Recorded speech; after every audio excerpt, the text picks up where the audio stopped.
Have you ever wondered what it costs to wear a crown? I'm not talking about money or power. I'm talking about the price paid in heartbeats, in quiet moments, in the simple human need for connection. Today, we're diving into the story of a queen who ruled one of history's greatest empires, but who may have been its loneliest prisoner, Queen Elizabeth I. This isn't just a story about politics and power. It's the story of a woman who was forced to banish love from her life to keep her throne. Elizabeth's story begins not with a fairy tale, but with a tragedy. She was just a toddler when her father, the infamous King Henry VIII, ordered her mother, Anne Boleyn, to be executed. The charge was treason, but the real crime was failing to produce a male heir. For young Elizabeth, this was a brutal, unforgettable lesson. Love, marriage, and passion were not sources of joy. They were dangerous games that could cost you your head. Her mother's fate cast a long, dark shadow over her entire life, teaching her that a woman's heart, especially a royal one, was a liability. Growing up, Elizabeth was a pawn in the treacherous court of the Tudors. She saw her sister marry Philip of Spain, a union that dragged England into costly wars and religious turmoil. She saw how marriage could strip a queen of her authority, making her a subordinate to her husband and his foreign interests. Every political move, every whispered rumor reinforced her childhood lesson: to marry was to surrender. To love was to be vulnerable. And for a queen in a man's world, vulnerability was a death sentence. When Elizabeth finally ascended to the throne at the age of 25, she inherited a kingdom fractured by debt and religious conflict. Her council, her parliament, and indeed all of Europe had one pressing question: who would she marry? A husband was seen as essential. He would provide an heir, secure alliances, and offer a strong hand to guide the supposedly weak female ruler. The pressure was immense. Suitors lined up from every corner of the continent, each one a prince, a duke, or an archduke, all vying for her hand and, more importantly, her kingdom. But for Elizabeth, every proposal was a potential trap. Marrying a foreign Catholic like Philip of Spain could reignite the religious fires that had torn the country apart. Marrying a foreign Protestant could anger the powerful Catholic nations surrounding England, and marrying an English nobleman? That would surely spark jealousy and rebellion among the other powerful families at court. There was no safe choice. Each option came with the risk of civil war, foreign invasion, or the loss of her own power. She was trapped. So Elizabeth played a masterful game of diplomacy.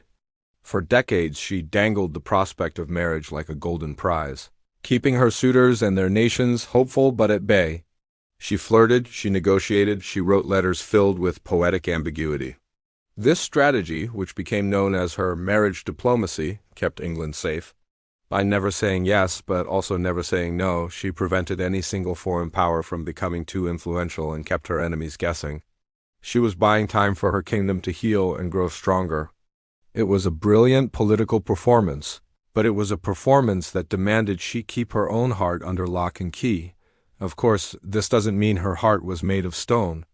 There was one man who came closer than any other to breaking through her defenses: Robert Dudley. They were childhood friends, companions who had known each other long before the crown separated her from the rest of the world. Their bond was deep, passionate, and undeniable. He was her eyes, and she was his queen. When she ascended the throne, she made him master of the horse, a position that kept him constantly by her side. The court buzzed with rumors. Were they lovers? Would she defy all convention and marry him? For a time, it seemed possible. But Dudley was already married. And when his wife, Amy Robsart, was found dead at the bottom of a staircase under mysterious circumstances, the scandal was catastrophic. Whether it was an accident, suicide, or murder, the world pointed a finger at Dudley, and by extension at the Queen. Marrying him now would be political suicide. It would confirm the worst rumors and potentially ignite a rebellion. The dream, if it ever was one, died. The scandal solidified Elizabeth's resolve. Even the truest, deepest affection could be twisted into a weapon against her.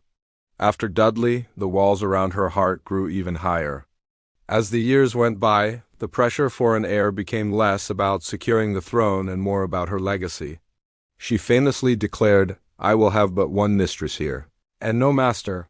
She cultivated a new identity, the Virgin Queen, a figure married not to a man, but to her people and her kingdom. This was a stroke of genius. In an age that worshipped the Virgin Mary, Elizabeth transformed her unmarried status from a weakness into a symbol of purity, devotion, and divine right. She wasn't a lonely spinster. She was a quasi-religious figure dedicated solely to the welfare of England. Her portraits began to reflect this. She was depicted as Astrea, the virgin goddess of justice from classical mythology, or as Gloriana, the fairy queen. Poets like Edmund Spenser and playwrights like Shakespeare celebrated her in their works. She became a living legend, an icon of national pride. This powerful public image was her armor, protecting her from the personal questions and criticisms that had plagued her early reign. She had successfully turned her greatest political problem into her greatest propaganda victory. But what was the personal cost of this public triumph? We can only imagine. In her private moments, away from the glittering court and the cheering crowds, the loneliness must have been profound. We see glimpses of it in her letters and poems. She wrote of being a solitary queen, of enduring a weary life. While she projected an image of unwavering strength, she was still human. She outlived all her potential suitors, all her old friends, including Robert Dudley. In her final years, she was a figure of immense power and immense isolation, surrounded by a new generation of courtiers who saw her more as a monument than a person. The famous story of her final days is heartbreaking. It's said that she stood for hours on end, refusing to go to bed, staring into space, haunted by memories and perhaps regrets. She had built a stable, prosperous, and powerful England. She had defeated the Spanish Armada. She had overseen a golden age of culture. Her reign was an undeniable success. But the woman behind the crown had paid the ultimate price. She had sacrificed personal happiness for political stability, love for sovereignty. Elizabeth's story forces us to ask a difficult question. Was it worth it? From the perspective of history of England, the answer is a resounding yes. Her reign laid the foundations for the British Empire and a new era of national identity. But from the perspective of the woman named Elizabeth Tudor, the answer is far more complex. She chose solitude over surrender, power over passion. She silenced her own heart so that her kingdom could thrive. She ruled as one of history's most successful monarchs. But she lived and died as a woman who was denied the simple, profound experience of a shared life. A queen of a million subjects, yet utterly alone. Thank you for watching. If you found this story as fascinating as I do, please hit that like button and subscribe for more dives into the hidden lives of historical figures. Let me know in the comments what you think was Elizabeth's sacrifice a tragedy or a triumph. See you next time.